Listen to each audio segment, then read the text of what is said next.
علیکم ورحمۃ اللہ وبرکاتہ۔ نحمدہ ونصلی علی رسولہ الکریم، اما بعد، فاعوذ باللہ من الشیطان الرجیم، بسم اللہ الرحمن الرحیم۔ عن ابی عبد الرحمن عبد اللہ بن عمر بن الخطاب رضی اللہ عنہما قال سمعت النبی صلی اللہ علیہ وسلم یقول بنی الاسلام علی خمس شہادۃ ان لا الہ الا اللہ وأن محمد رسول اللہ وإقام الصلاة وإيتاء الزکاة وحج البیت وصوم رمضان، متفق علیہ۔ حاضرین مسجد، اربعین کی یہ تیسری حدیث آپ لوگوں کے سامنے پیش خدمت ہے۔ اس کے اندر عبداللہ بن عمر رضی اللہ عنہما سے روایت ہے کہ میں نے رسول اللہ صلی اللہ علیہ وسلم کو فرماتے ہوئے سنا کہ اسلام کی بنیاد 5 چیزوں پر ہے۔ نمبر 1، اس بات کی گواہی دینا کہ اللہ کے سوا کوئی معبود نہیں اور محمد رسول اللہ صلی اللہ علیہ وسلم اس کے بندے اور رسول ہیں۔ نمبر 2، نماز قائم کرنا۔ نمبر 3، زکوٰۃ ادا کرنا۔ نمبر 4، کعبے کا حج کرنا۔ نمبر 5، رمضان المبارک کے روزے رکھنا۔ اس حدیث کو سمجھیے اور اس کو سمجھنے کے لیے آپ اس حدیث کے الفاظ پر غور کریں۔ اس حدیث کے اندر اسلام کے 5 ارکان کو بیان کیا گیا ہے، جس پر اسلام کی بنیاد اور بالکل فاؤنڈیشن جو ٹکی ہوئی ہے اسلام کی، وہ ان 5 چیزوں پر ٹکی ہوئی ہے۔ اگر ہم میں سے کوئی ایک چیز کو بھی چھوڑتا ہے تو یوں سمجھیے آپ وہ اسلام کے ایک پلر کو گرا دیتا ہے یا ایک رکن کو گرا دیتا ہے۔ تو اس سے اسلام کا پہلا رکن جو ہے وہ شہادتین، یعنی اس بات کی گواہی دینا کہ اللہ رب العالمین کے علاوہ کوئی معبود نہیں، اور اس بات کی بھی گواہی دینا کہ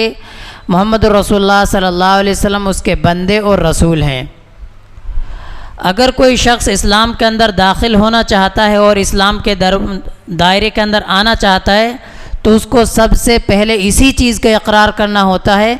کہ اللہ رب العالمین کے علاوہ کوئی عبادت کے لائق نہیں ہے، وہ اپنی تمام اسماء و صفات کے اندر یکتا اور تنہا ہے، اس کے علاوہ کوئی عبادت کے لائق نہیں ہے، اور آخر زمان نبی کریم صلی اللہ علیہ وسلم اس کے بندے اور رسول ہیں۔ اگر اس بات کی گواہی دیتا ہے تو وہ اس دنیا کے اندر جو نیک اعمال کرتا ہے وہ اللہ رب العالمین کے وہاں شمار ہوتے ہیں۔ اگر کفر کی حالت میں چاہے کتنے بھی اچھے اعمال کر لے، اللہ رب العالمین کے ہاں قابل قبول نہیں ہے۔ اس کے لیے اگر ہم چاہتے ہیں کہ اللہ رب العالمین ہمارے اعمال کو قابل قبول ہو جائیں اور اس کے بدلے میں اللہ رب العالمین جنت عطا کر دے، تو سب سے پہلے ہمیں دائرہ اسلام کے اندر داخل ہونا ہوگا اور اس بات کی گواہی دینا ہوگا کہ اللہ رب العالمین کے علاوہ کوئی عبادت کے لائق نہیں ہے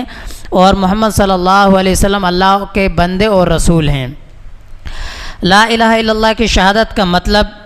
یہ ہے کہ ہر طرح کی عبادت و پرستش اللہ رب العالمین کے لیے ہے اور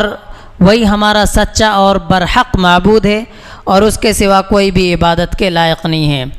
محمد صلی اللہ علیہ وسلم کو رسول ماننے کا تقاضا یہ ہے جو اس حدیث کے اندر بیان کیا گیا کہ آپ کے حکموں کی تعمیل کی جائے، آپ صلی اللہ علیہ وسلم کی اطاعت و فرما برداری کی جائے، اللہ کے رسول صلی اللہ علیہ وسلم نے جو چیزیں بیان کی ہیں ان پر عمل پیرا ہوا جائے، جن چیزوں سے روکا ہے ان سے اپنے آپ کو روکا جائے۔ یہ اس حدیث کے اندر اللہ کے رسول صلی اللہ علیہ وسلم کو ماننے کا تقاضا ہے۔ دوسری چیز جو اس حدیث کے اندر بیان ہوئی، نماز قائم کرنا، یہ ایک اللہ رب العالمین کی قربت کا سب سے بہترین ذریعہ ہے، کیونکہ حدیث میں آتا ہے کہ اقرب ما یکون العبد من ربہ ساجد فاکثر الدعاء، کہ انسان جب سجدہ کرتا ہے، نماز پڑھتا ہے تو سجدے کے اندر انسان اللہ رب العالمین کے سب سے زیادہ قریب ہوتا ہے، تو اس وقت انسان کو سب سے زیادہ اللہ رب العالمین سے دعا کرنی چاہیے،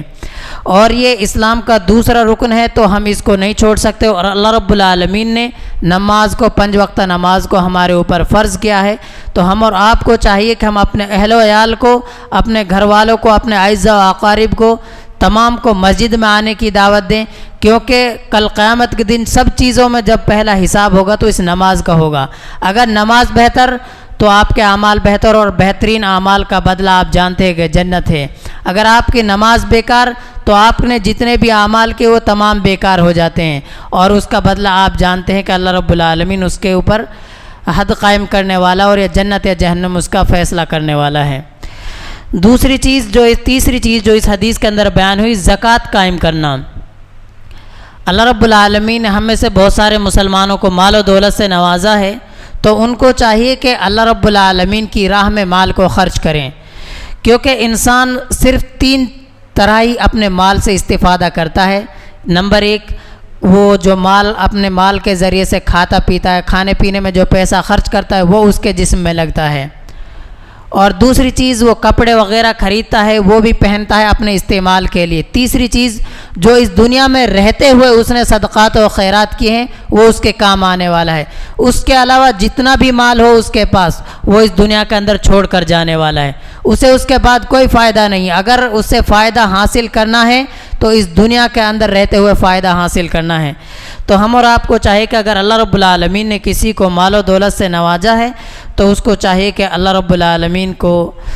تقرب حاصل کرنے، اللہ رب العالمین کا قربت حاصل کرنے کے ایک بہترین ذریعہ یہ بھی ہے کہ اپنے مال سے صدقات و خیرات کرے اور زکوٰۃ قائم کریں۔ چوتھی چیز، حج کرنے کا مطلب یہ ہے کہ اللہ کی عبادت کی غرض سے حج کے مہینوں میں مکہ مکرمہ کا رخ کیا جائے اور طواف کعبہ، صفا و مروہ کے درمیان سعی، وقوف عرفہ، مزدلفہ و منی میں شب گزاری اور رمی جمرات اور حلقہ و تقصیر وغیرہ جیسی مخصوص عبادات کو بجا لایا جائے۔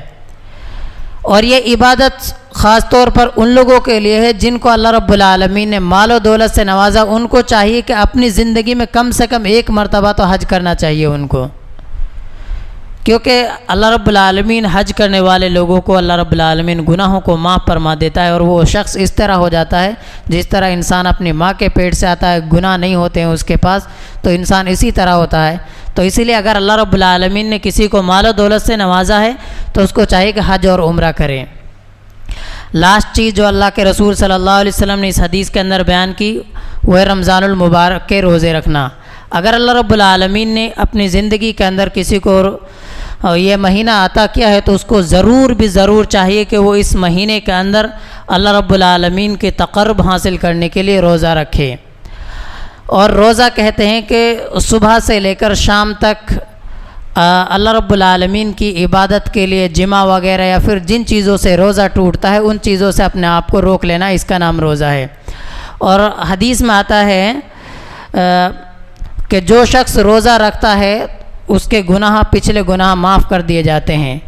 تو اس لیے اگر اللہ رب العالمین ہمیں یہ مہینہ عطا کرے تو ہم اور آپ کو چاہیے کہ اس مہینے کے اندر اللہ رب العالمین کی زیادہ سے زیادہ عبادت کریں اور رمضان المبارک کے روزے رکھیں۔ اللہ رب العالمین سے دعا گو ہوں کہ اللہ رب العالمین ہمیں اس حدیث پر عمل کرنے کی اللہ رب العالمین ہمیں توفیق عطا فرمائے، کہنے سننے سے زیادہ اللہ رب العالمین ہمیں عمل کرنے کی توفیق عطا فرمائے۔ آمین۔ وآخر دعوانا ان الحمد للہ رب العالمین، والسلام علیکم ورحمۃ اللہ وبرکاتہ۔